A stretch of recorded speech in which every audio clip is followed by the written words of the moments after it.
Bem-vindos! Hoje a gente vai fazer uma análise aprofundada de Levítico 27.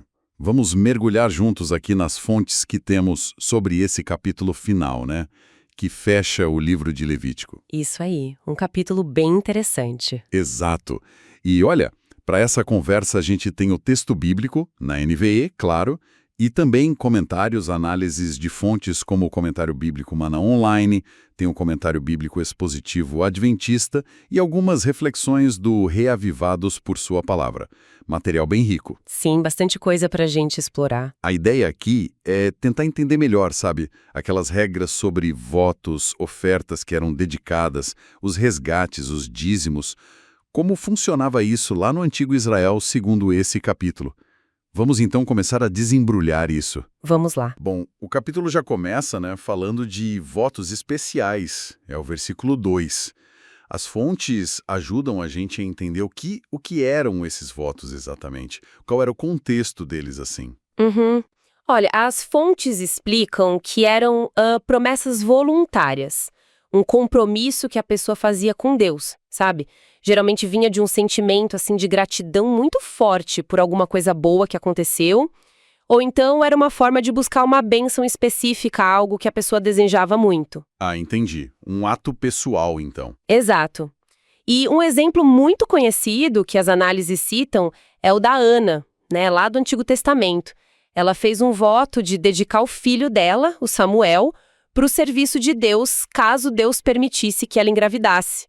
E esses votos podiam envolver, assim, diferentes coisas. A própria pessoa que fazia o voto ou outra pessoa, animais específicos ou até bens como casas, terras. Nossa, essa ideia de dedicar pessoas é bem impactante, né? Como é que isso funcionava na prática? Quer dizer, a pessoa ia servir para sempre no santuário? Então, na teoria, sim. Uma pessoa que fosse dedicada por um voto poderia sim servir no santuário a vida toda. Mas o próprio sistema que Levítico descreve, ele era mais flexível, sabe? Tinha uma alternativa importante que era o resgate. Resgate? Como assim? A pessoa que foi dedicada, ou quem fez o voto por ela, podia pagar um valor específico em prata, para, digamos, liberar essa pessoa daquela obrigação de serviço direto no santuário. Era um jeito de reconhecer o valor da vida dedicada, mas, ao mesmo tempo, ter uma saída mais prática, né? Que interessante essa flexibilidade. E esses valores de resgate, eles eram padronizados? Tinha uma tabela, algo assim? Tinha um padrão. O texto bíblico mesmo, lá em Levítico 27, versículos 3 a 8, ele estabelece valores. Era em ciclos de prata, que era a unidade de peso e valor da época, né? E o curioso é que esses valores variavam bastante. Dependia da idade e do sexo da pessoa. Ah, é?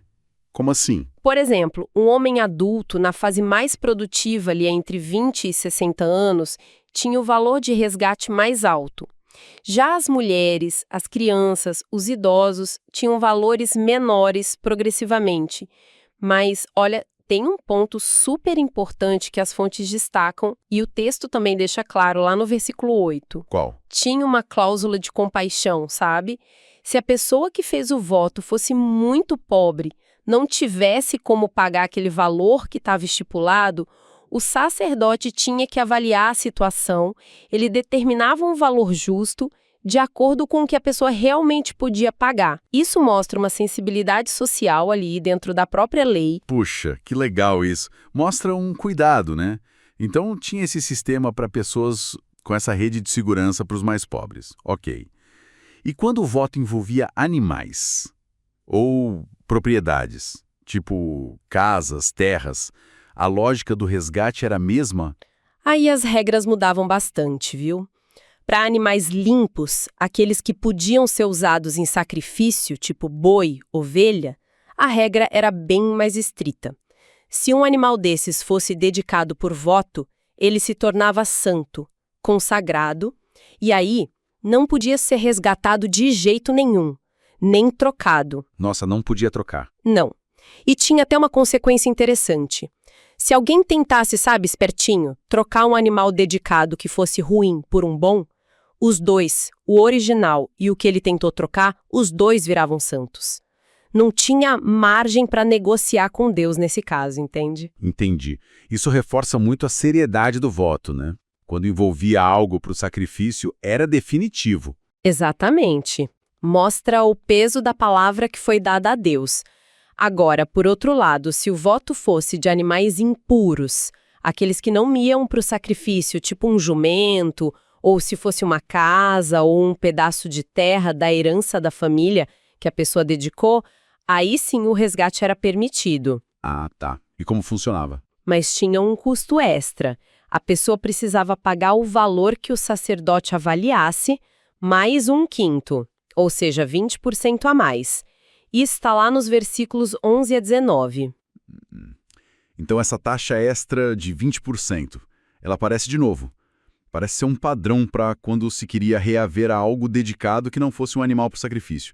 Qual seria a lógica disso, hein? Olha, um dos comentários que a gente leu sugere que essa taxa funcionava meio como uma compensação, sabe? Ou talvez até uma leve penalidade por voltar atrás em algo que já tinha sido consagrado a Deus. Faz sentido. Talvez fosse para desencorajar votos feitos assim sem pensar muito, sabe?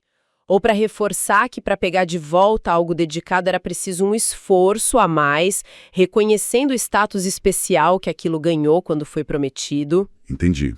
Para pensar 2 vezes antes de prometer e depois querer de volta. Faz sentido. Agora pensando no caminho contrário. Tinham coisas que não podiam ser dedicadas por voto, ou que, se fossem dedicadas de outra forma, eram tipo absolutamente irredimíveis, sem chance de resgate. Sim, tinha limites bem claros.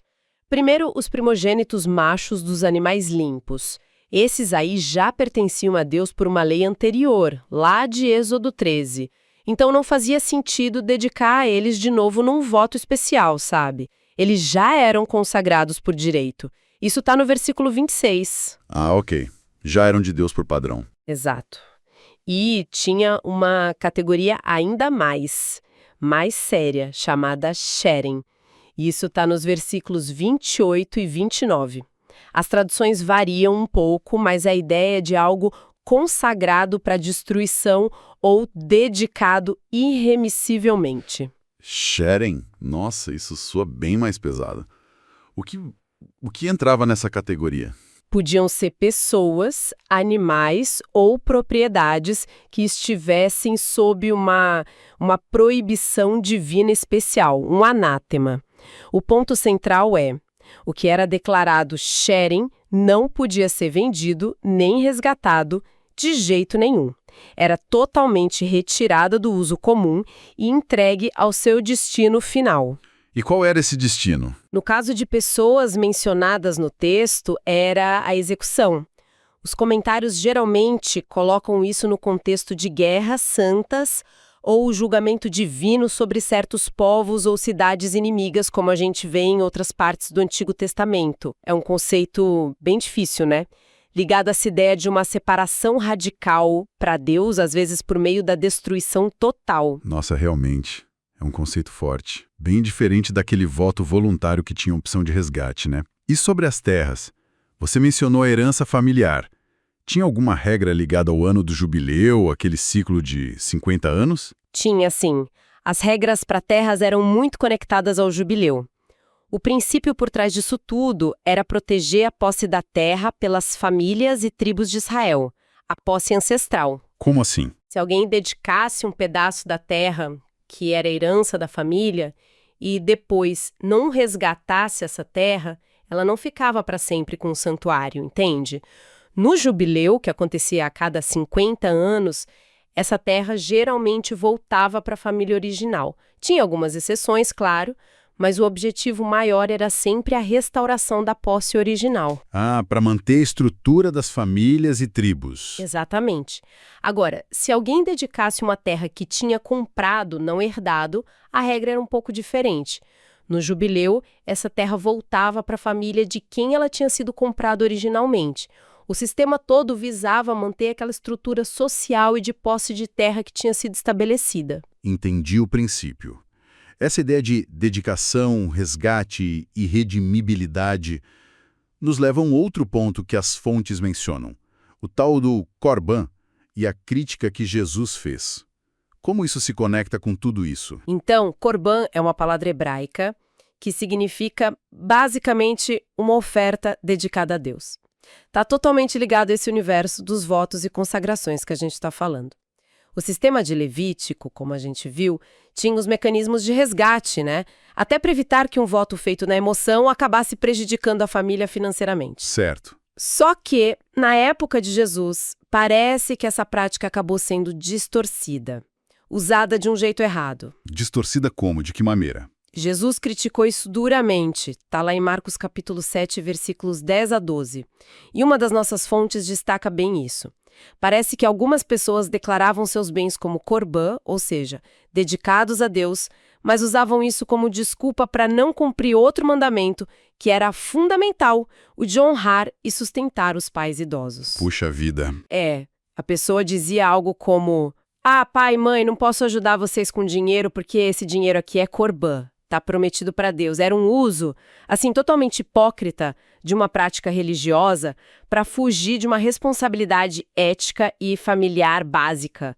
Jesus condenou isso com força, mostrando como a tradição humana estava na prática invalidando o mandamento divino do amor e do cuidado com a família. Nossa, essa crítica é muito forte mesmo. Mostra como um ritual pode ser completamente esvaziado de sentido, né? E até usado para justificar o egoísmo. Isso nos leva, então, para o finalzinho do capítulo, que fala sobre os dízimos. Qual a diferença principal entre os dízimos e esses votos voluntários que a gente discutiu? Olha, a distinção-chave que as fontes apontam é essa: obrigação versus voluntariedade. Os votos e as ofertas, na maior parte, eram atos voluntários, expressões pessoais de fé, de gratidão ou busca por alguma coisa específica. Já o dízimo maser, em hebraico, que significa 10ª parte, ele é apresentado lá no final de Levítico 27, nos versículos 30 a 33, como uma obrigação regular, um dever estabelecido para todo o povo. Entendi. Não era opcional como voto. E o que exatamente era dizimado? Era 10% de tudo que a pessoa tinha? O texto especifica bem. Era a 10ª parte dos produtos da terra, grãos, frutas e também o 10º animal dos rebanhos, gado, ovelhas, cabras. Tinha até um método bem pitoresco para contar os animais. Como era? Eles passavam um por um, debaixo da vara do pastor, e o 10º animal, pum, era automaticamente consagrado, sem escolha. Assim como algumas daquelas ofertas votivas, o dízimo era considerado santo ao Senhor. Esse método da vara é curioso mesmo. E as regras para o dízimo eram parecidas com as dos votos? Tinha resgate também? Tinha regras específicas para o dízimo dos produtos da terra. Se alguém quisesse resgatar, talvez pagar o valor em dinheiro em vez de dar o produto, aí se aplicava aquela mesma taxa de 20% a mais sobre o valor. Está lá no versículo 31. Aos 20% de novo. Exato. Mas para o dízimo dos animais, a regra era rígida, igual a dos animais limpos que eram votados. Não podia escolher qual seria o 10º animal, sabe, separar os bons dos ruins ou tentar trocar. Se tentasse fazer uma troca, os 2 animais, o original e o trocado, se tornavam santos e não podiam ser resgatados, versículo 33. Entendi. Bem direto. E qual era o propósito principal do dízimo? Para onde ia isso? O propósito principal, segundo as fontes, era o sustento dos levitas e dos sacerdotes. Eles serviam no tabernáculo, depois no templo, e, diferente das outras tribos de Israel, eles não tinham recebido terras como herança. Então, o dízimo garantiu o sustento deles para que pudessem se dedicar ao serviço religioso. Faz sentido. Então, a gente tem esses 2 sistemas funcionando ali, lado a lado. Os votos e ofertas que eram mais pessoais, voluntários, e o dízimo, que era uma obrigação regular, padronizada. Por que os 2? O que isso diz para a gente sobre a relação com Deus que Levítico está descrevendo? É uma boa pergunta.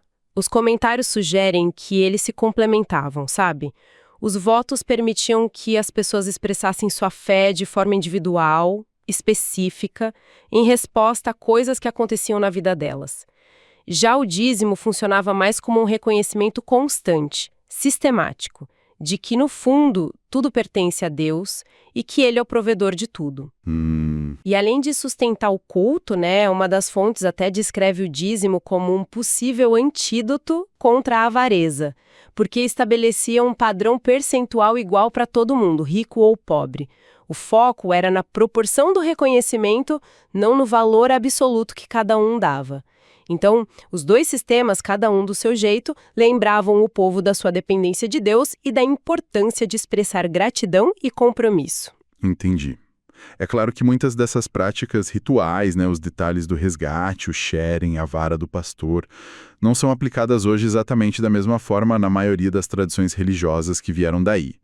Mas, se a gente olhar para além da letra da lei, que princípios ou ideias de Levítico 27 ainda podem, sei lá, ressoar hoje, ou ensinar alguma coisa pra gente? Ah, com certeza. As fontes trazem várias lições.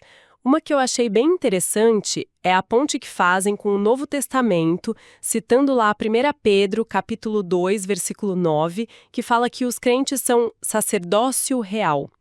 A ideia é que se antes tinha um grupo específico de sacerdotes sustentado por dízimos e ofertas, hoje, nessa visão, todos são chamados a oferecer a própria vida em serviço. Interessante essa leitura. Outro princípio que aparece forte é o da fidelidade e da integridade na forma como a gente administra os recursos que tem.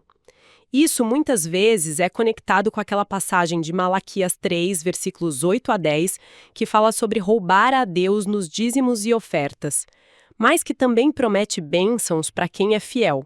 A questão aí é vista como sendo de confiança em Deus e reconhecimento da soberania dele sobre tudo. E como a gente viu no caso do Corban, também fica um alerta contra as distorções, né? Contra usar a religião de forma errada. Sem dúvida. Uma das fontes critica abertamente o que chama de teologia da prosperidade. O argumento é que ela pode distorcer esse princípio da generosidade, transformando a oferta numa espécie de troca interesseira com Deus, sabe? Usando promessas de riqueza para motivar as pessoas a doar. Sim, já ouvi críticas nesse sentido. A ênfase que a fonte dá é na integridade do coração. Lembra até o caso de Ananias e Safira, lá em Atos 5, como um exemplo de falta de integridade na hora de ofertar. O princípio seria entregar os tesouros, e aí pode ser dinheiro, tempo, talento, o que for, mas com sinceridade, por amor, por gratidão, e não por uma obrigação externa ou só para ter algum benefício próprio em troca. Isso lembra muito o que Jesus disse em Mateus 6:21, né? Onde estiver o seu tesouro, aí também estará o seu coração. A forma como a gente lida com aquilo que a gente tem acaba revelando quais são as nossas prioridades mais profundas. Muito bom. Então, para a gente amarrar as ideias, Levítico 27 fecha o livro detalhando esses diferentes tipos de compromisso com Deus. Tinha os votos voluntários, que podiam envolver pessoas, animais, propriedades, com regras bem específicas de avaliação e resgate, e aquela taxa de 20% que aparecia.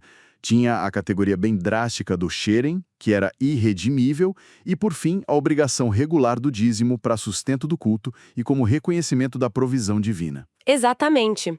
E atravessando tudo isso fica sempre o alerta contra a distorção humana, né? Como a gente viu na crítica de Jesus ao Corban. Um lembrete de que rituais sem ética, sem coração, acabam perdendo o valor. E a própria coexistência do voluntário, o voto, e do obrigatório, o dízimo, também faz a gente pensar sobre as diferentes formas, todas talvez legítimas, de expressar nosso compromisso e nossa gratidão na relação com o sagrado. Sim. E sabe, um pensamento final que ficou aqui comigo, partindo daquela regra sobre os animais dedicados. Lembra? Não importava se a gente achava eles bons ou ruins. O ato de dedicar já os tornava santos. Tá lá no versículo 10. Um dos comentários que a gente leu expandiu isso de uma forma bem inspiradora, eu achei. Ah, sim. Essa é uma reflexão bem bonita mesmo. A sugestão que o comentário faz é que, talvez, da mesma forma, quando alguém se dedica a Deus, a preocupação principal não deveria ser tanto se a gente se acha bom o suficiente ou, ao contrário, mal demais.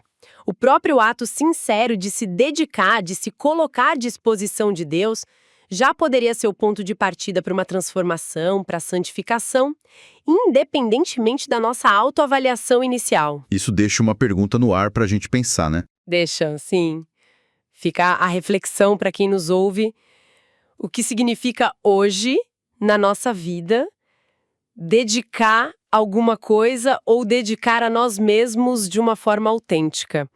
E como será que esse ato de dedicação, se for feito com sinceridade, pode, quem sabe, transformar o valor daquilo que a gente oferece ou de nós mesmos para muito além das nossas próprias medidas de qualidade ou valor?